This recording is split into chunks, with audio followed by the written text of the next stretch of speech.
yang betul-betul paling gampang menyatakan tidak damai sejahtera. Yang pertama, mata. Belum ngerti saudara ini. Kenapa saya sebut mata? Ayo, kalau orang tuh lagi nggak damai sejahtera, kelihatan di matanya nggak? Matanya kayak apa? Kayak nggak pernah aja. Matanya kayak apa? Melotot, susah bener. Lo betul nggak? Lo ya atau tidak? Mata melotot itu orang sudah tahu semuanya.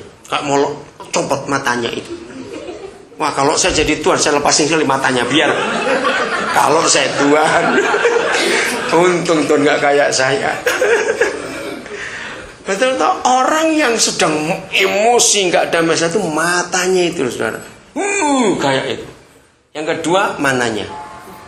Lah itu betul, mulutnya itu. Ya, ini dua tempat itu. Tahu nggak sih dua hal tadi ya? Dua tempat ini yang menunjukkan orang itu nggak ada damai sejahtera. Tapi ternyata sama. Kalau ada damai sejahtera dalam hidup kita, ternyata di dua hal itu, dua hal atau tempat ya saya ngomong. Yang betul yang mana? Dua hal ya, oke. Ternyata kalau kita penuh dengan damai sejahtera karena kita dekat dengan sumbernya damai sejahtera, dua hal itu juga kelihatan, betul? Orang yang hidupnya damai, matanya kelihatan. Amin tidak? Dari matanya itu kelihatan. Karena mata maling pun kelihatan. Betul? Mata maling. Itu mata maling. Kelihatan. Nah, jadi kalau kita sedang damai sejahtera pun mata ini nampak sekali. Begitu pula mulut kita. Pasti. Kata-kata apa yang tepat ya? Siapa yang pernah ngerti gini? Ada orang ngomongnya itu nggak panjang, pendek. Tapi pendek, singkat lagi, tapi cekit gitu. Apa itu artinya? Pernah nggak ketemu orang kayak gitu? Wih, sampai kaget.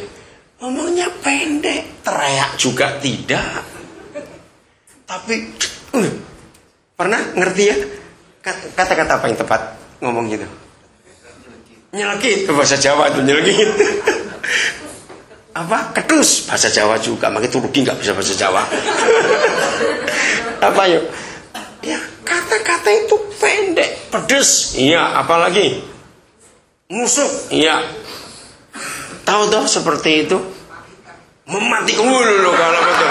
Betul, tapi itu betul. Mematikan betul kata-kata itu. Betul itu nggak salah, benar nggak? Mematikan. Nah, saudara, itu semua ternyata karena damai sejahtera itu ada atau tidak ada dalam hidup kita.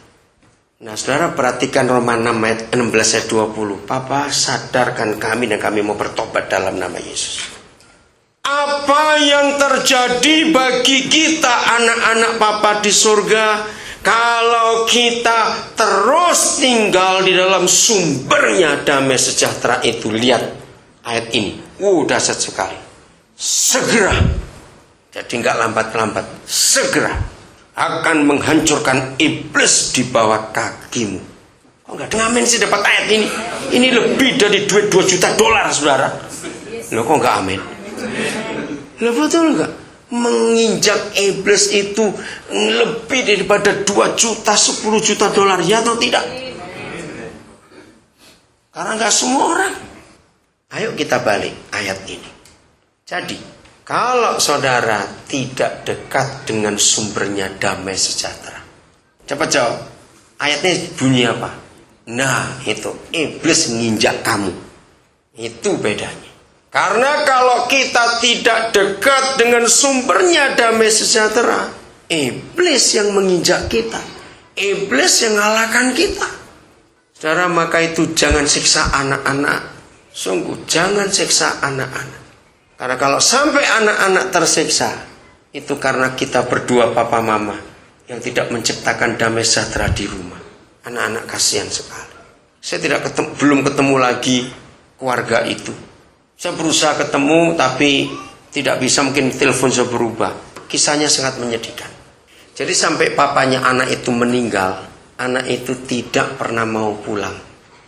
Padahal mamanya pikir kalau papanya sudah meninggal, anak itu mau pulang. Tapi dari temannya anak itu ada yang pernah cerita, dia terlanjur malu. Kenapa? Dengarkan kisahnya. Keluarga ini papanya sangat streng, atau kata strengnya bahasa Belanda itu tegas, tidak ada toleransi, dan angkuhnya luar biasa. Papa ini sangat tertib semuanya. Ya, waktu itu kebetulan anak-anak belum terlalu besar, sehingga makan pun harus bersama-sama, diatur. Ya, gelas piring, garpu, sendok, gelas sebelah mana itu sudah ada aturan semuanya. Suatu saat, waktu mereka lagi makan, tanpa sengaja anak ini menumpahkan gelas yang ada air. Langsung papanya bereaksi marah. Maksudnya baik, dengan berkata gini, kamu gak sayang mamamu, dengan ini kamu membuat dia susah, harus kerja lagi, nyuci lagi, taplak ini, begini-begini semuanya. Ya memang salah. Berapa saat kemudian di tempat yang sama, saudara, justru papanya yang numpahkan air minum. Anak itu langsung refleks ingat apa yang terjadi beberapa waktu yang lalu. Belum sempat dia berpikir apa-apa, saudara, belum sempat. Papanya nyalakan mamanya bisa-bisa. Kenapa kali ini kamu naruh air minum gak seperti biasanya, terlalu dekat dengan tanganku? Mamanya dimarahi habis. Saudara, anak itu berdiri dari tempat makan itu dan dia keluar rumah. Dan dia tidak mau balik ke rumah sampai papanya meninggal. Nah, Pak pikir mamanya kalau papa sudah meninggal anak balik, ternyata tidak. Jadi waktu dia tahu papanya mati, dia nggak mau datang. Sepele bukan? Tapi itu membuat orang tidak damai sejahtera dalam hidup. Saudara, Yakobus mengatakan, dicari sendiri ayatnya ya, bahwa semua bentuk kemarahan itu merusak. Itu pasti merusak. Nah, jahatnya, orang yang marah itu puas, betul tidak?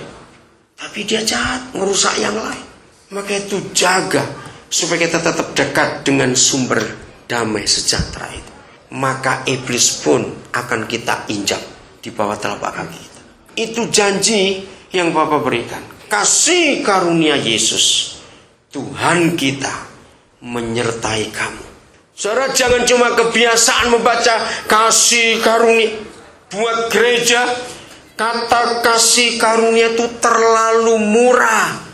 Karena hari-hari kita dengar dalam doa, nyanyian, khotbah, kasih karunia, grace, grace. Oh, hari-hari kita dengar.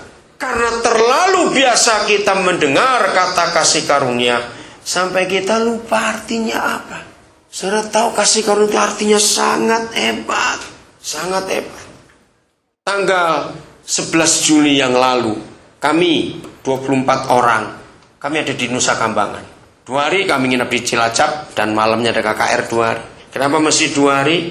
Karena ada 7 penjara di Nusa Kambangan. Jadi hari pertama 4 penjara kami layani, hari kedua 3 penjara. Dan kami dibagi dalam tim. Saudara, kasih karunia itu buat kita bisa gak menghargai Tuhan. Tapi buat orang yang divonis hukuman mati, itu sangat berarti kasih karunia. Betul tidak? Sangat berarti. Saya masih ingat Presiden Indonesia, salah satu hak yang dimiliki oleh Presiden Indonesia adalah memberi apa kepada orang divonis mati? Kasih. Nah, itu hebat sekali. Di Australia nggak ada itu karena nggak ada hukuman mati di sini. Saudara, grasi itu bahasa Alkitab. Dari bahasa Yunani gratia, Inggrisnya grace. Nah, hebat sekali. Walaupun negara Indonesia mayoritas Islam, tapi banyak kata hukum itu bahasa Alkitab. Maka itu saudara, satu-satunya pelayanan yang saya tidak bisa menolak. Kalau toh saya sakit asal nggak di rumah sakit, itu prinsip saya. Kalau ada yang minta saya pelayanan ke penjara, saya harus pergi. Satu-satunya pelayanan, kalau saya diminta itu ke penjara, saya harus pergi. Tidak bisa tidak. 2 orang terpidana mati dari Nusa Kambangan sudah pindah ke Semarang. Satu namanya Agus, divonis mati, sekarang jadi hukuman seumur hidup. Yang kedua Dadi, itu jadi hukuman 20 tahun. Sudah pindah. Mereka masih kontak saya sampai hari ini. Mereka sudah dibaptis. Sebelum dipindah ke penjara Semarang, mereka sudah dibaptis. Nah, waktu kami ada di Nusa Kambangan, nah, saya agak lama kali ini nggak ke Nusa Kambangan, baru balik lagi. Nah, ternyata ada penjara baru. Itu yang ke-7. disebut super